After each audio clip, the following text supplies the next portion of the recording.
Thank you. तुम बुलाने पे फौरन आ जाते हो, कल के अलावा।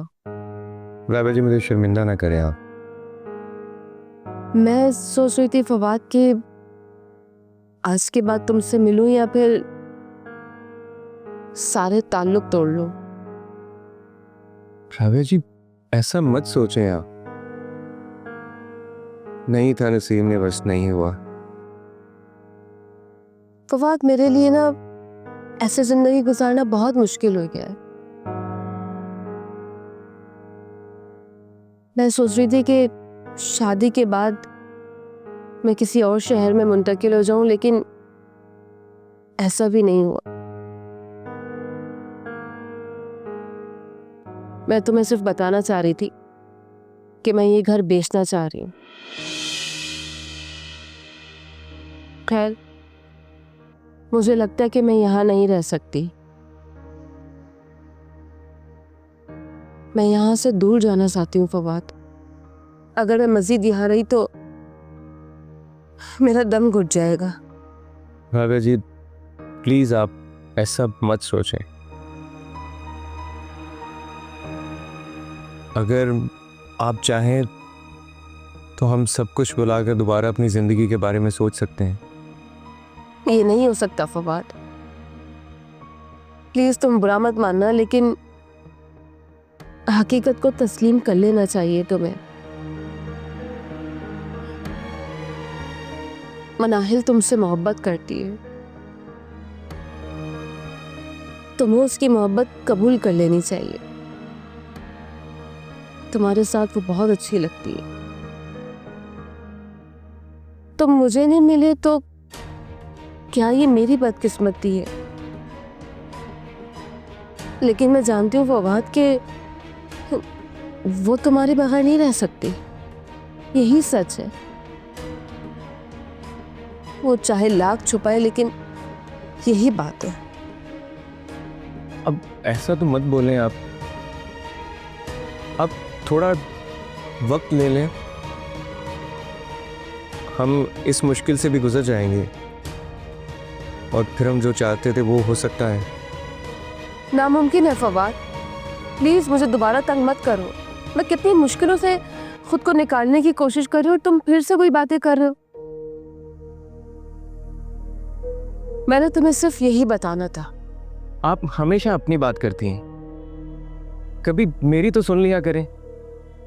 मेरे जज्बात जो हर बार ना हक आप लोगों के पांव तले आकर कुचले जाते हैं। हम कमजोर लोग हैं फवाद, और मेरा दिल अब तुम्हारी तरफ से कमजोर हो चुका है। अब वैसा नहीं हो सकता जैसा तुम सोच रहे हो। राबा जी अगर आप मुझे नहीं चाहती तो फिर मुझे कॉल करके मत बुलाया करें यहाँ पे। क्या तुम चाह रहे हो कि मैं तुमसे सारा ताल्लुक तोड़ लूं? अगर आप चाहती हैं तो तोड़ दें सारे ताल्लुक। वैसे भी बचा ही क्या है, सिर्फ शिकवे शिकायतें। क्या हम लोग बैठकर सिर्फ यही बातें करते रहेंगे?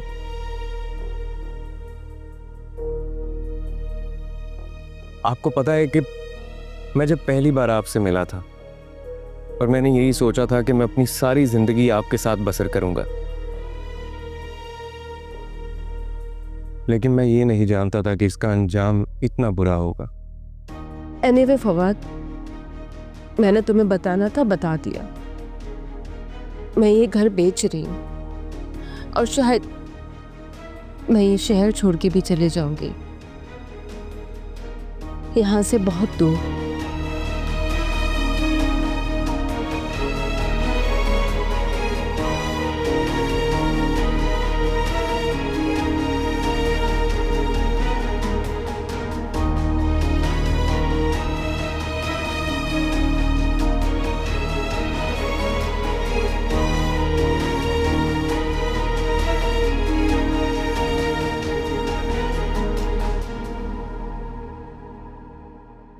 हाँ ठीक है, कल इन्हें तो मेरे ऑफिस बुला लो, इनका ऑडिशन करके देख लेते हैं और ये काम अगले 2 दिन में फाइनल हो जाना चाहिए। ओके, और हाँ मैं तुमसे बाद में बात करता हूँ, मेरा फ़ोन आ रहा है। ओके।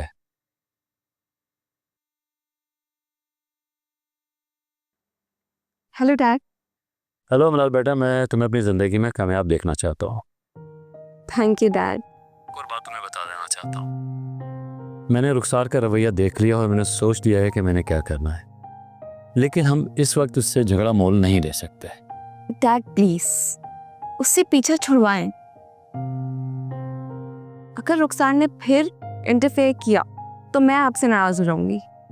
अनिल बेटा समझा करो, उसने भी मुझे तुम्हारे बारे में बहुत कुछ बताया है, लेकिन मैं तुम्हें एक और मौका देना चाह रहा हूँ। कल मैंने देखा था वैसे उसका इतना बुरा रवैया, और हाँ बेटा तुम चाहो तो फवाद को बुला सकती हो। डैड आप सच कह रहे हैं? बिल्कुल सच कह रहा हूँ, और हम फाइनली इस प्रोजेक्ट पे काम करने जा रहे हैं। डैड मैं तो खुद आपसे ये बात करना चाह रही थी। थैंक गॉड आपने खुद ही रियलाइज कर दिया। मनल बेटा एक बात याद रखना कि मुझे ज़िंदगी में तुम्हारी खुशी से बढ़कर कुछ भी नहीं है। मेरे पूरे बिजनेस के मालिक तुम हो, और मैं तुम्हें एक और बात बताना चाह रहा हूँ। कौन सी बात डैड? बेटा मैंने मान लिया कि फवाद एक अच्छा लड़का है, लेकिन मेरे लिए थोड़ी सी गुंजाइश पैदा कर लो और एहतियात से काम कर लो। ज़िंदगी में सीखो कि किससे कैसे काम लेना है और किससे किस तरह ताल्लुकात की नोयत रखनी है। और मनल बेटा तुम्हारा एक स्टेटस है, और ये सब कुछ मैंने तुम्हारे लिए तो बनाया है, और प्लीज़ तुम इस प्रोटोकॉल को फॉलो करो। और बेटा हमेशा दोस्ती तुम उन लोगों से कायम करो जो तुम्हारी हैसियत के मुताबिक हो, और अगर बॉस बनकर बैठना है तो तुम्हारा वो एटीट्यूड भी नजर आना चाहिए, अदरवाइज तुम काम नहीं कर सकोगे मेरा बेटा। ओके मेरा बेटा, मैं फिर तुमसे बाद में बात करता हूँ। Take care.